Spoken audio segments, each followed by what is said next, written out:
皆さんこんにちは、金子です。金子時計店と敬愛ウォッチの金子ではなく、ただの時計好きの金子としての投稿です。このシリーズ1回だけやってやめるつもりがすでに3回目です。調子乗ってすいません。タイトルの同じ状況が重なるわけでっていう何が重なったかっていうとオーバーホールです。この前アップしたノムスはもうメーカーに送ったんですけど、同じタイミングでオーバーホールに出さないといけないような時計が出てきまして、それがこのベダなんですけど、この前東京に行った時にツイッターとインスタに上げたと思うんですけど、その時につけていた時計です。本当は正直に言うと何ヶ月か前、半年以上前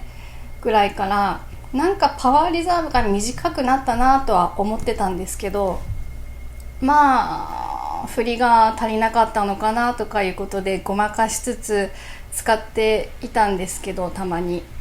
この前の東京行きで1日10分遅れてしまっていたことに気づき、使っちゃいかんやったなっていうまた反省です。これはメーカーでやると多分結構高いと思いますし、あと機械が下手なので、主人はもちろんやってくれませんので、外注先の職人さんにお願いしようと思ってます。オーバーホールがネガティブな状況なのではなくて、オーバーホールに出すことが、私はそれは時計をとてもきれいにしていただけますし、長く使うにあたって必要なことなので、また自分ではできないことだから、それは喜んで何万円でもお小遣いからお出しします。喜んで。でもそれがちょっと2本重なってしまうとお小遣い的に厳しいなっていうので、そこがちょっとネガティブポイントかなっていうことで今回動画にしてみました。それでこの時計なんですけど、先ほど申したように何ヶ月も前からちょっとパワーリザーブが短いなっていうのは気づいてきてました。で、お客様もオーバーホールに出すタイミングっていうのを結構悩まれるかと思うんですけど、年数できっちり出される方もいらっしゃいますけど、そうじゃない方の方が多くて、ちょっとなんか不具合が出てきたとか、遅れ進みが激しくなったとかっていう理由で出されることが多いんですけども、遅れ進みだけではなく、今回のようにちょっとなんか止まるまでの時間が短くなったな、そんなに使用状況は変わらないのになんか止まるのが早くなったなとかいうお気づきがありましたら、多分それは油切れとかオーバーホールの時期じゃないかなと思います。この時計は十数年前に溝ラウォッチマンの溝口さんと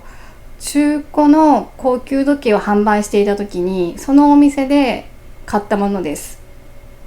で、この前は20代前半から半ばぐらいまで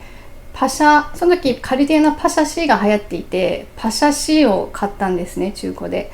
で、その後にまた高級ブランドの中古を扱うお店で働いてたら、パシャの金無垢が欲しくなって、金無垢のダイヤをパシャ C のステンレスを売って買いました。で、そのパシャ C の金無垢をつけてたまにお店で働いてたんですけど、その溝口さんとあと2方男性のスタッフがいたんですけど、そのうちお一人の T さんという方、私より10歳ぐらい上だったんですけど、純ちゃんそんなギラギラした時計しとっちゃいかんよって言って、純ちゃんこういうのをつけなよ、パシャ C 売ってこれ買いなよって言って勧めてくれたのがきっかけで、私はこのデザインもドンピシャで好きだったので、そのパシャを売って買いました。この時計は中古で26万ぐらいだったので、パシャ C を売ったお金で差額は出ましたね。でもその時に言われるがままではないですけど、おすすめされたままにこの時計を買っといて本当に良かったなと思います。今でも使いやすいですし、あとこの角金っていうですかね、金色のケースに四角いデザインのものが好きで結構集めがちなので、四角で金向くっていうところもすごく気に入っています。あとはこのリューズがボタンみたいなデザインになっていること、ちょっと分かりづらいですかね。とことか、ミドルケースはイエローゴールドなんですけど、裏蓋だけホワイトゴールドになってるところとか、すごく個性的で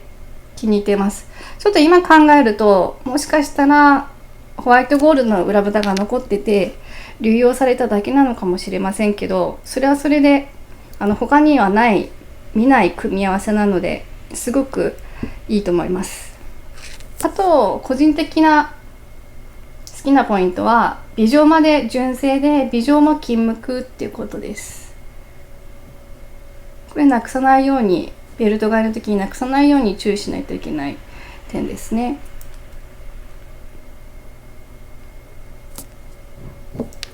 でこれを同じタイミング、ノモスと同じタイミングっていうのはちょっときついんですけども、時計のために頑張ってお支払いし、綺麗にしていただこうと思います。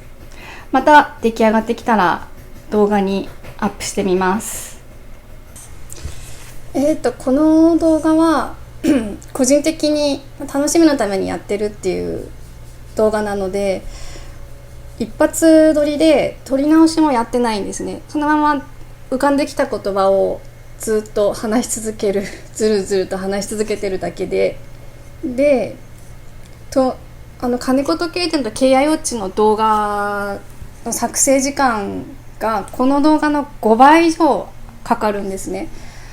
ここはこの言い方じゃいかんとか、言い間違えたとか、いろいろ気になってすごく撮り直しとか、あと構成し直しとかするんですけど、でそれなのに金子時計店と KI ウォッチの動画よりこっちの動画の方が再生回数が多いっていうのが最近すごく気になります。やっぱり素のまま思ったことを率直に話してる動画の方が人を引きつけるんでしょうか。ではまた作りたいと思います。